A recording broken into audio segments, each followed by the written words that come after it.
everyone. Welcome to In the House podcast.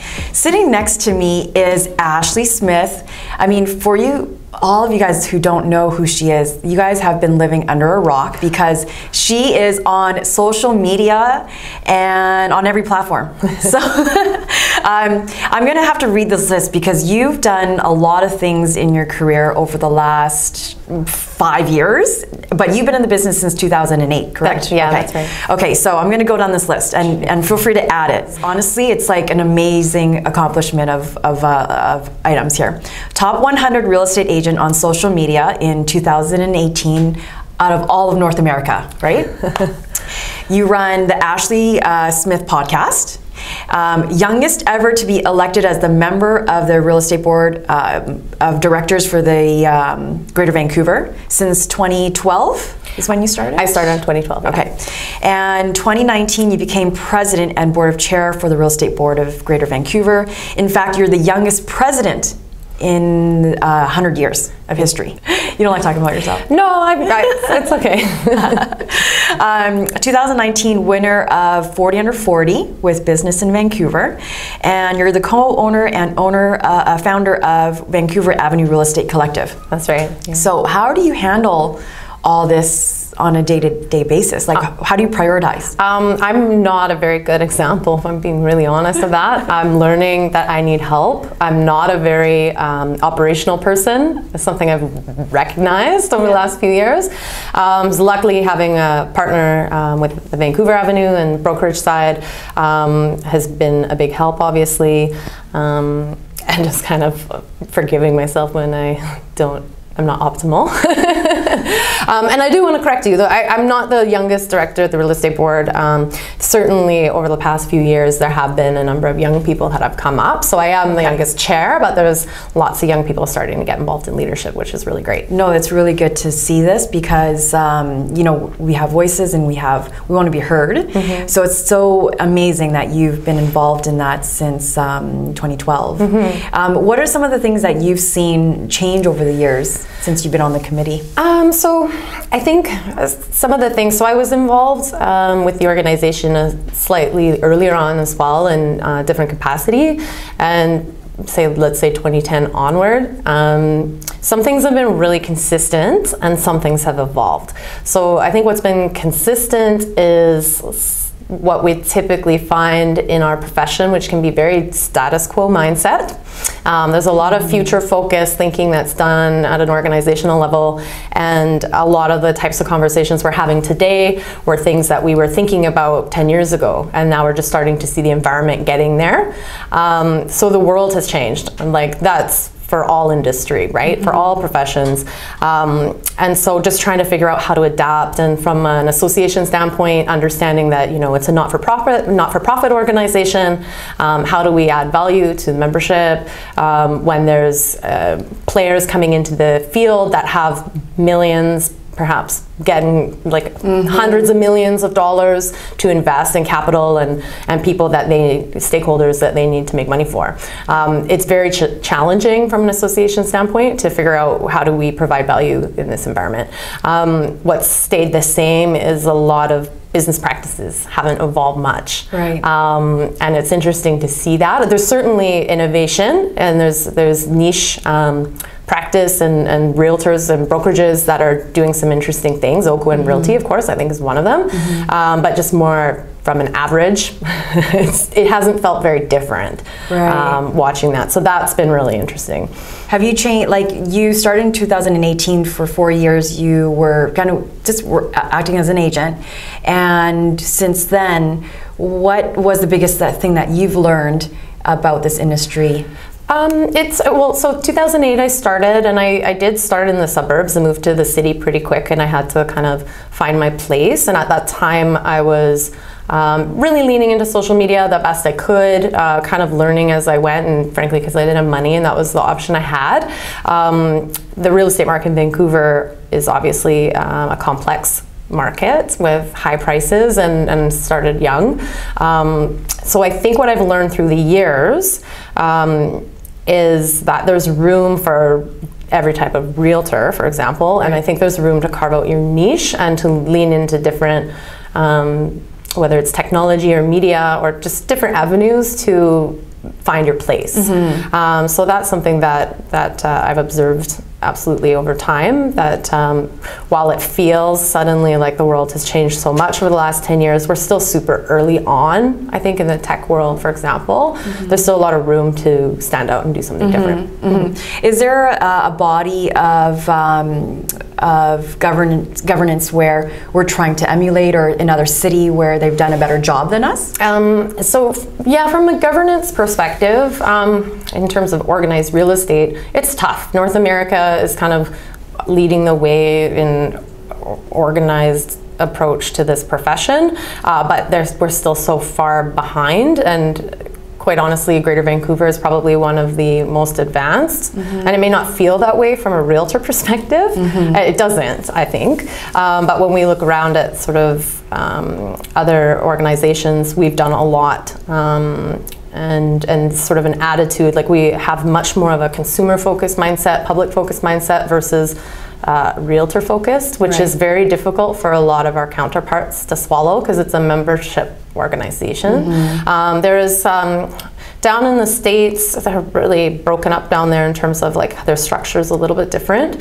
But I think it's Houston has some really interesting leadership and governance there. So we've had conversations with them, and we're looking at some of the things that they're doing, but I think really at the end of the day it's more about how do we go outside of ourselves. We have to really, I think, look outside of the real estate industry from a governance perspective to see like what are other types of professional organizations and associations doing to add value, because they're going to have similar challenges, just a different set of things that their members are doing. So we've had to do that, and we're really lucky at the Real Estate Board of Greater Vancouver. One of the examples is we have 3 public directors that sit on our board who are professional corporate directors, and I know this is a little boring, but it's actually really amazing. It's been one of the best things I've been able to be involved with, seeing these people who sit on boards not only throughout our region but throughout the country and some international. Like we have someone that's been involved with like the World Bank, and like it's crazy. The skill and their appetite to even have any involvement with us is astonishing. But they bring a lot to the table. So I think it comes down to is being willing from a professional standpoint to look outside of what historically has been the norm, and from a governance and leadership being comfortable with that too. And then I think you can trickle that down to our businesses as well. So how did you get into real estate? Like, did you have a background in government policies and debates? Sorry, do you mean more at the real estate, like the leadership side, or in general, as a real estate licensed agent? Yeah, no, I started young, and it was sort of by accident. I didn't. I was going to school. I was a homeowner very young, and that was circumstantial. My boyfriend at the time got in an accident, had the money, and we were living in Surrey, and it was like the same price to buy in terms of monthly cost versus renting. Really liked that. That was before the recession in 2008-ish or whatever. And HGTV was all the rage, and it was just exciting. And I hate to be so cliche, but it was just, oh, this might be fun to explore. I didn't have an entrepreneurial bone in my body. I didn't even think of myself as that. I thought of it more as like a job. That changed quickly when I realized the reality. And then that entrepreneurial side of things really it was what excited me, especially once I moved to the city, and seeing a younger demographic of realtors, and quite honestly being embraced by a number of young realtors who told me a bit about what to expect, what they're doing, and this is where we were able to get a little more innovative with the media stuff, the social media. So it suddenly became more of something that I could put my heart into rather than just trying to figure out like how do I find clients? I mean, you possess like a really strong skill of authority to like achieve like significant governance, and I could tell just by how passionate you talk about it. So if there was one committee, like a certain subject or a certain movement that you wanted to create, which one would you lead? One of the things, I'm not sure if I'm answering your question the way you're wanting, but one of the things I've been thinking about, because I am leaning out now with the real estate board, I have one more year there as past chair.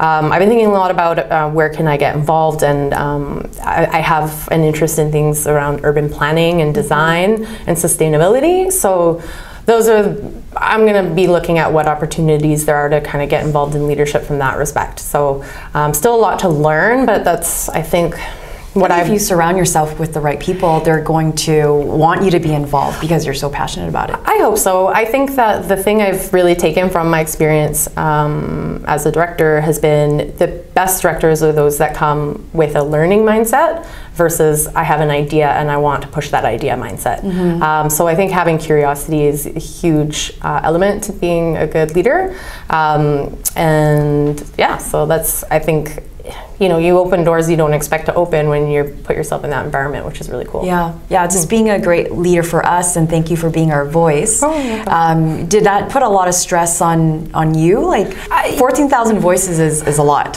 I think there's an element of feeling like a representative, which is a little funny. I think it's also a little bit misleading. I think members think of the board of directors as their representatives, and while we are representing them in a way, we can't certainly represent all of their voices at the same time. It's just not possible. We have to look out for the best interests of the organization, and sometimes that means going against the grain of what people think they might want. So in terms of, I think more for me, time management wise, is like where the stress came is figuring out more the day-to-day organization stuff. Certainly I think when you're involved in something like this, having thick skin matters, having empathy matters, and like hearing people, but without letting it impact your the way you look at yourself. What did you learn most about yourself? Well, this experience. I think I learned that I'm probably a bit stronger than I thought I was. I think I have the right type of personality for this type of role, and I think I felt really young initially and nervous about my youth, and coming out of it I'm like, no, you know what, that added value. It's not every leader should be young, but I think having an element of that and some turnover from time to time is a positive thing. So I felt like I feel more confident with my voice, and I've learned, I think I'm fairly good speaker. I really enjoy now getting in front of the camera a lot more because that was a part of the role. So the spokesperson thing, I think, helped me get over myself a little bit. And then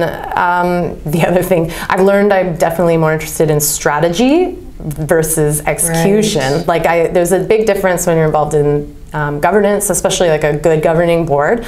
You're really on the strategy side of things, and you need to stay out of operations. That's what the staff and senior management, all that kind of stuff, the CEO, for example, that's what they're for. So you don't need to meddle with what's being done. You just have to make sure that there's accountability and things are being, and the trust that it will be executed the way you guys envisioned it. Exactly. And so this is something that I've recognized, because I grew up, I was a good student, I was like good in customer service when I started working at a young age, and I assumed I was a well-organized person and that I could do things, and I'm like, no, I'm really not. I'm not that person at all. I like to have ideas, I like to have somebody helping me with my calendar, and I like other people to do the things, and like that's okay. I think as a woman, we often feel like if there's an event, for example, I don't want anything to do with it. I want to build the idea, I want to show up, I don't want to be the person doing anything in between. Right. I mean, I've noticed that in all of your bios and profiles, you don't call yourself an entrepreneur. Like you call yourself governing and leadership nerd. But I see you as an entrepreneur because you're creating strategies for people. Right. Yeah, and I think that's I'm trying to get more comfortable with that word, and I think I do want to take on that term for myself probably a bit more. I think that for my public facing stuff, I like to put I put the governance nerd and leadership nerd or whatever out there because I frankly want people to see that and differentiate me as like a realtor, and that this is something that, if you have a really great performing board, ask me to be a part of it. So I want that to be there, just more for a call to action. No, I mean, it's certainly a unique selling proposition that you have, because I don't think there's many of us who want to be involved in the politics, I guess you could say. And and I like to try to encourage people to try to take the politics out, because it should be less political than sometimes it feels. I think it's more about collaboration and not having like a platform, for example. Well, folks, if you guys are just joining in, we are here with Ashley Smith, and she is with Oakland Realty, one of her businesses. She's the owner and co-founder of Vancouver Avenue Real Estate Collective. So we're here, we're gonna shift gears a little bit and talk about social media, because I know you are just so excellent at it, and I watch you on all platforms. I don't know how you have time to come up with all this content. So one of my questions is, you have 27,000 followers on TikTok, and you have 224,000, not that I'm creeping, you have 224,000 likes on your videos. How do you come up with the content? You know what, so TikTok sort of started as a dirty little secret of mine, and I just thought it was a fun place. I sort of heard about it and heard, you know, this might be something that gets big, and so I thought I'm going to check it out. And it turns out, after spending some time more as like a consumer on it, I'm like, this is fun. I really like this. The sort of theater nerd in me, which was something that I used to do back in the day, is like, oh, this is a place for me to be a little bit more, I don't know, front and center and silly, and not necessarily so real estate focused, although I'm starting to incorporate that more. I think consuming and understanding the platform really matters. I don't always get it right, and that's fine, but understanding kind of the intention, really not trying to be like salesy on there. I had a really good video recently on top 10 on how to make a good video on a listing. So it seems like you're out and about on the weekends. I think the most, like the last weekend you did 10 Instagram live videos. I mean, okay, how did that work? I can't even imagine how that worked. Like, how did you schedule that? What did you, like, was someone with you filming? Tell me a little bit about your weekend. So I did 2 weekends ago. I did 12 in one weekend. And it's not as overwhelming as it might sound, because what I've been playing with is doing at certain properties, I'll do lives twice in one shot. So I'll do one on Facebook, and then I'll do one on Instagram. So that's 2 live streams, because I'm going through the motions twice, but you're at the same property for scheduling purposes. I mean, when we think about open houses, usually you're banking at least 2 hours plus setup and close down and whatever. Usually, depending on the space, it might be anywhere from 15 to 30 minutes per live stream. I've probably learned not to put them so back to back, because technically it's a little difficult and stressful. But it's pretty easy to do, actually. Really enjoying it. And would you say you started this pre-COVID, or was this something kind of forced because we were now going all virtual? Yeah, this was full-on COVID result. I think we had been talking about doing live video more, but didn't necessarily frame it in the context of like a virtual open house as an example. When we were looking at COVID from the real estate board perspective, shutting off open houses and then turning on the live stream function, I mean, that really kicked it off. Because you can advertise it, but then there's also a more organized way of advertising that the general public can kind of start learning is a method that is available to them. So so that started, and I just was like, I'm gonna take this and run with it, and it's been really fun. So what has worked, and have you seen like prospects or new leads coming from your videos and audience? Yeah, and I think you have to look a little bit at a more sort of 50-foot level a little bit with some of this stuff, because some of the stuff is connected but not necessarily direct. We did get an accepted offer on a property recently that was, you know, on the contract there's a space for as seen on. Oh, amazing. And it was as seen on the live stream virtual tour. Oh, did you really put that? No, the buyer's agent did. Wow. Yeah, so I was like, that's pretty exciting. Wow, that's amazing. Yeah, so I wasn't necessarily expecting that, and I think we've seen an impact for some of our listings where there's a wider audience than there would have been. in.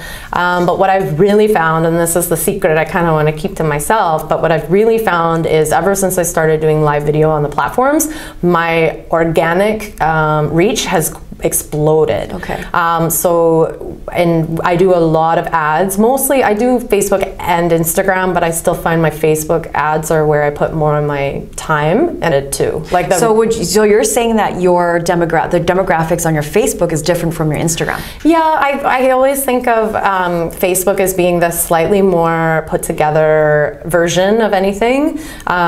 Probably more likely going to be the audience that might be real potential buyers for a property, especially if you're talking like over 40, 50 kind of age group. Instagram maybe a bit younger, and people have the option to check into either, but I find the Instagram's more casual. You get a lot more people just popping in and saying things that sometimes you wish they wouldn't say on your live feed.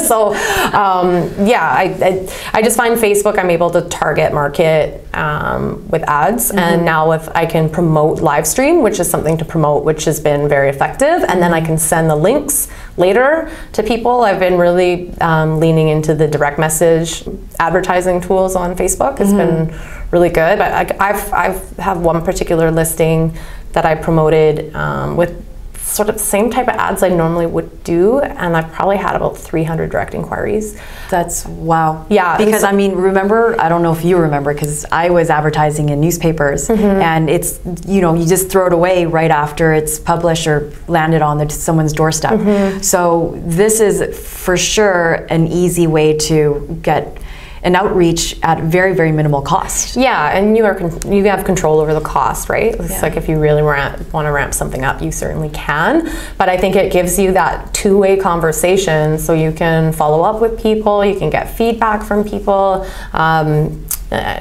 You know, if you've got a price reduction or an event that you're doing a live, then those are people you can then touch base with again, right? When you're looking at magazine or newspaper stuff, you have no idea who's on the other side. Right. So would you say, so someone who's not on social media at all and they're a little bit shy, what kind of advice can you give them off the start? I think, I hate to say it, it's just a matter of just doing it. I think that first time, first post or first live is always very nerve-wracking, and I think I've had a lot of realtors call me about the live stream videos, for example. The first one you do, you kind of have to do like off the cuff, because you can't practice live, it's live. So what I've suggested to people is maybe go live for your first time, in a less formal capacity, like maybe don't advertise it, maybe don't associate it with a property listing, just go for a walk in your neighborhood, talk a bit about the property, like just get used to the functionality, like getting up, because some people are afraid of being the voice, and some people are just afraid of the technology, and sometimes it's both. I get it. The thing I think about is that there's still, while we're starting to see more and more professionals using these platforms in creative ways, it's still they're early adopters in a lot of ways, so it's not going to be perfect. Like half of my stuff, I look at it after and I'm just like, oh my God. But it is what it is, right? Yeah. People are not, like they're there for you, but they might not be, depending on what like if you're doing with that video as an example. So would you recommend like something more organic and it's on your iPhone and it's like timeless, versus hiring somebody who's going to cost $200 to $400 for the video? I think there's room for both, right? I think there's a place for both. I think the more organic stuff is the right place to start. I think it's good. A, it doesn't cost you anything. B, you get comfortable. You get to see yourself on camera a little bit more and see what you like and don't like. And I think generally speaking as well, we've kind of started to move a little bit more away from curated content. I think people have had enough of curated content. Instagram obviously is like, some of these profiles, I still want to emulate them. They're amazing. And I'm like, I don't know how I'm going to do that. I'm not that kind of girl, for example. Like I I can put the time into editing, but I don't know how to stand. I don't know how to like wear the right things, or and I think that when you're more authentic, it resonates better anyways, because just because we see some of these profiles with a huge following doesn't necessarily mean there's any active engagement or return on it. Don't worry about the numbers and just try to build the audience that will resonate with you, so you can carry forward with it and not like. Yeah, I always say don't worry about the 4 viewers that you have at the moment, because you can repurpose it many times over on different platforms over time. Yeah. So if someone was obsessed with it, like they just couldn't put down their phone, but they are being unproductive in their work, like trying to get deals done, how do you suggest them controlling their time on their phone? I don't know, like I could use that advice myself. So I think, blocking time is probably a good idea. Scheduling posts is probably a good idea. These are all things that I know I need to do better. I'm just less maybe about disrupting my life, but more about just having consistency, having a vision, knowing that you're reaching, like if you, and I've done this, where you're really good for several days and you post a whole bunch of great content, and then suddenly you ghost your audience for 2 weeks. Like that's not. Are they reaching out and asking, hey, where'd you go, or? No, I just think it works against you in terms of the algorithm. I think people forget about you. The whole idea is to be top of mind with the people that are watching you, and you're also just probably losing out on potential opportunities. Like more and more I'm starting to get outreach from prospective clients that are directly reaching me because of the things I'm doing online. So yeah. I'm sure you've heard now we're allowed to hold open houses. Yeah. So what does that mean to your business? Are you going to not do as much Instagram Live, or? You know what? I don't know. I'm not loving personally the idea of open houses yet. I know that some clients are going to want them, so I'm going to be considering that. I've really gotten into I could have gone a few more months with this live stream only as my option, and really building a consistent plan around it, because it's been more just ad hoc. Lately we've been thinking about how to map things out a little bit better. But I definitely think live stream is here to stay for me, and it's going to be a priority. I think there's a lot of benefits in a COVID or non-COVID world. So I think with COVID still being around, it's still a great tool to allow people to preview property without getting inside, because I think there's still going to be those that don't want to, or at least help narrow things down, qualify things, and I think any tool we can give them.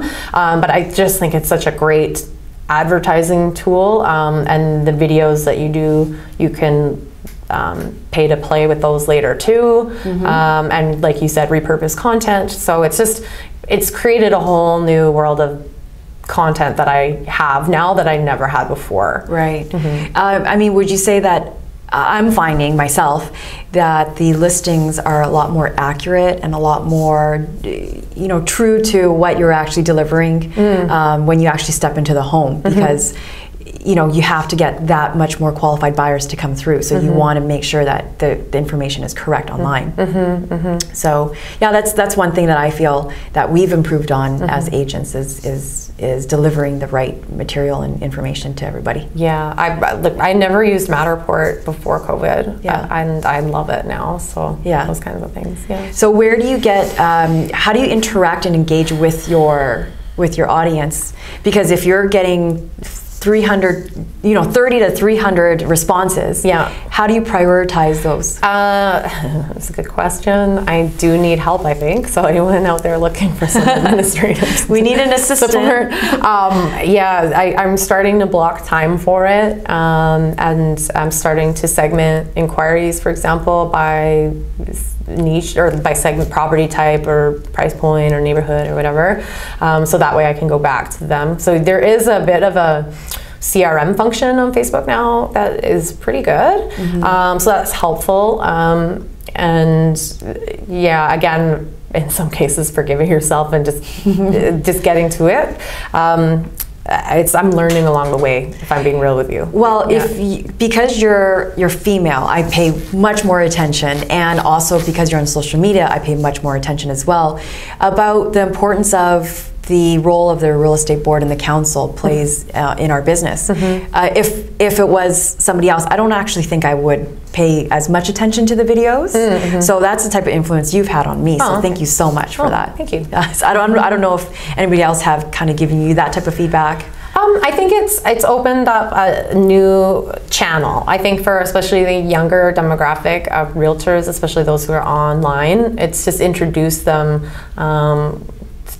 more to the organization than, you know, they may not have had the relationship before. Okay, so what are you currently working on that we can look forward to? I have a few things up my sleeve, so we'll see. Vancouver Avenue is pivoting a little bit, and I don't want to give too much until your branding is beautiful, by the way. It is beautiful. I love it, and we really haven't leveraged it over the last year, just being busy, and my partner is a new mom, and so this year we're going to take it a step up, but it's going to be less of a let's call it brokerage, like real estate team brand, and more into something a little more multimedia. And that's all I'm going to say about that right now. Okay. And my podcast is something I started and totally bailed on, and it's something that I really want to get back to. And COVID, I thought would be the opportunity to do that, but I didn't, so it's good. You have a lot on your plate, girl. But I love doing it. It's really fun. I think, again, it's just a matter of organizing. Like, if someone can help me just put it in the calendar.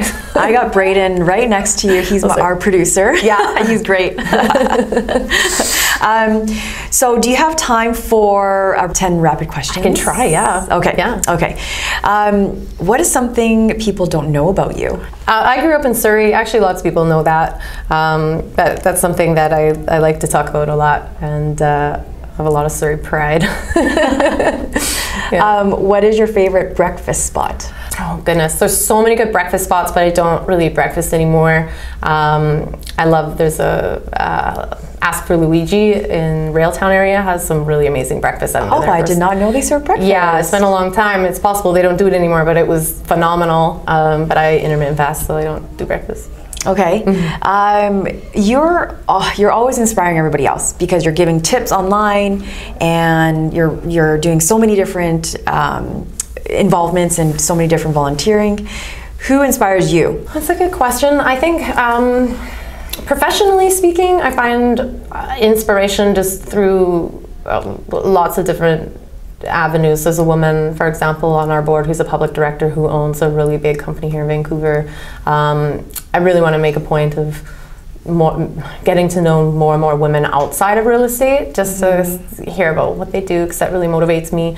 At the end of the day, though, my nonna, my Italian grandmother, she inspires me. She came here, she hustled, she didn't have her husband, and she just had that immigrant mentality, and just, I don't know, I'm just so thankful for her. Put your nose down and work hard. Just, and still enjoy life. Still very Italian. Still enjoying life. Make time. Yeah. You know, yeah. What's the best advice you've ever received? I think the best advice I ever received was to get involved with real estate board. So a realtor who I'm still very good friends with, Ray Harris, who's out in Tri-Cities area, said, hey, you should get involved. You seem to have some ideas, and probably changed the course of my life, so I'd say that. Yeah. So you had to rally up votes and... Yeah, at that time we had what was called the divisions. They were like geographic divisions, and they were more, I was called the director of that division, but we were more committees, and it was more like just volunteering for events and educational networking things, which I'm actually really bad at, but it introduced me to understanding the different layers of the organization, and both roles, I had to rally votes and do all that, which is terrible. But I'm actually pretty good at it. I just hate it. Yeah, yeah. If you can make a documentary, what would it be about? I'm really interested in urban planning and the thinking behind designing cities. I don't know a lot about it, but that would be a really fun exercise, I think. And I think for Vancouver, it's really tied into housing affordability and like equity and that kind of thing. So that would probably be it. Okay. Have you seen, like, what should we change after experiencing COVID with urban planning in our city? That's a good question. I just think understanding spaces and use of space. I'm really intrigued by like co-housing as an example.